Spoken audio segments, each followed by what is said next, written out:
मा कर्म जन्म कथनी करता विचारू, आ सृष्टिमां तुज विना નથી કોઈ મારું। કોને કહું કઠણ યોગ તણો બળાપો,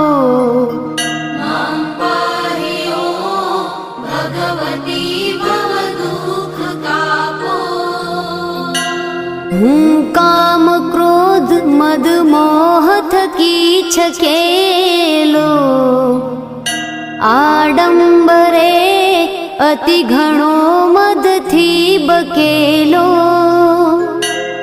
દોષો થકી દૂષિત ના કરી માફ પાપો,